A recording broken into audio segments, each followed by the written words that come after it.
얼마 전 지오그래 피지컬 리서치 저널에 올라온 논문에 따르면 화성에서 최대 1062개의 수상한 구멍이 발견이 되었고, 이게 생명체 존재의 시그널일 수 있다는 내용이 게재가 되었습니다.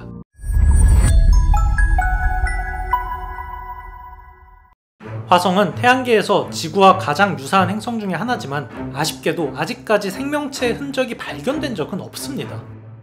물론 최근 들어서 탐사선에 의해서 메탄이나 다른 유기물 등 생명체가 존재하고 있다는 간접 증거가 발견이 되고는 있지만 아직까지 발견된 적은 없죠.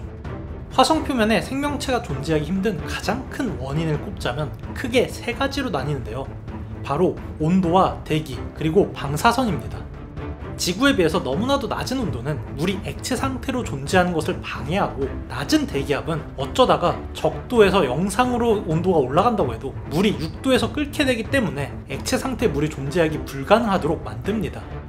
거기에다가 물론 최근 들어서 화성 표면에 우주 방사선량이 기존 예상치보다는 낮다는 것이 밝혀지고는 있지만, 자기장이 없는 화성의 환경에서 방사선 픽폭도 매우 불리한 조건인 것이죠. 이러한 조건들 때문에 화성의 지표에서 생명체가 존재하기는 힘듭니다.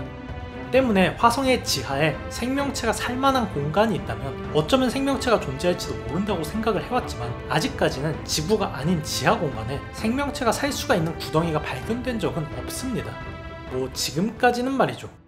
얼마 전 지오그래 피지컬 리서치 저널에 올라온 논문에 따르면 화성에서 최대 1062개의 수상한 구멍이 발견이 되었고, 이게 생명체 존재의 시그널일 수 있다는 내용이 게재가 되었습니다. 31명의 과학자와 엔지니어로 구성된 연구팀은 지구 이외의 다른 곳에 동굴이 존재할 수 있느냐에 대한 연구로 이번 연구를 시작을 했는데, 그 결과는 놀라웠습니다. 지금까지 다른 행성에서 수집한 데이터들을 모두 다 모아서 분석을 했던 연구팀은 무려 달에 221개, 그리고 화성에 1062개의 작은 동굴이나 구덩이가 존재할지도 모른다는 사실을 발견한 것이죠. 이게 가능했던 건 이 연구팀이 지질학과 물리학, 그리고 구조공학, 토목공학 등등등 기존에 시도되지 않았던 다양한 분야의 공학자들과 과학자들이 같이 진행한 협동 연구였기 때문인데, 이런 다양한 분야의 공학자들이 모여서 지구 이외의 곳에서 동굴이 있는지 연구한 것은 이번이 처음입니다.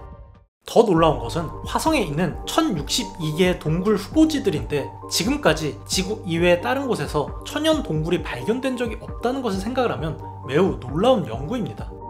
거기에다가 지구에서 천연 동굴이 형성되는 원리를 생각하면 더 놀라운데요. 지구에 존재하는 천연 동굴은 용암에 의해서 형성이 되거나 석회석이 물에 녹는 원리에 의해서 형성이 됩니다. 만약에 화성에 지구의 석회동굴 같은 곳이 있었다면 과거에 물이 흘렀다는 빼박 증거이며, 용암 동굴이 있다면 과거에 지질 활동이 활발했다는 증거가 되기 때문에 천연 동굴의 발견 자체가 놀라운 일이기 때문이죠. 물론 지금까지 화성에서 동굴을 발견하지 못하는 이유는 대부분 땅속에 존재하기 때문입니다. 사실 이거는 지구에서도 마찬가지인데, 지구에서도 동굴은 눈에 보이지 않는 땅속이나 산 아래 같은 곳에 훨씬 더 많이 존재합니다. 그러다가 지질 변화 등으로 노출이 되는 것들이 우리가 발견하게 되는 동굴인 것이죠.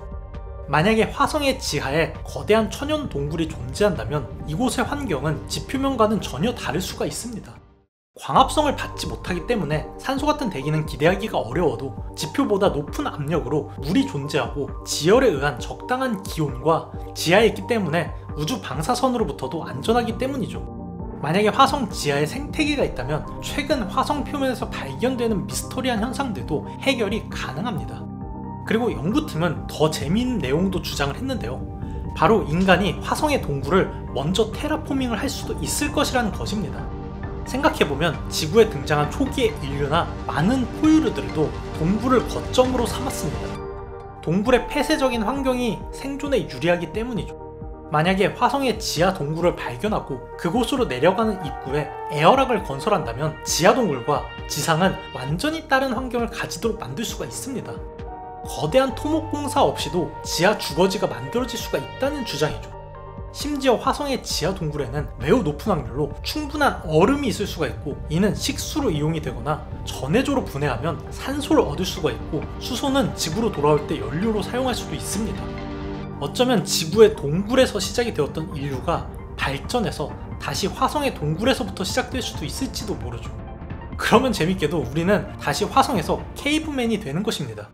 어차피 태양의 핵융합 때문에 적어도 5억 년 안에 지구가 너무 뜨거워지면 다른 행성을 찾아야 하는 것이고, 그 전에 화성이 그 대안이 될 수도 있습니다. 물론 그마저도 50억 년 뒤에 태양이 주계열성 단계를 끝내고 적색 거성이 되면 화성도 너무 뜨거워지겠지만, 더 재미있는 건 토성의 위성인 타이탄에는 화성보다 2배 많은 천연 동굴 의심 지역이 있다는 것입니다. 그러면 50억 년 후에는 토성의 위성으로 옮겨갈 수 있을지도 모르죠. 아직까지 화성에 동굴이 있다는 것이 확인이 된 것은 아닙니다.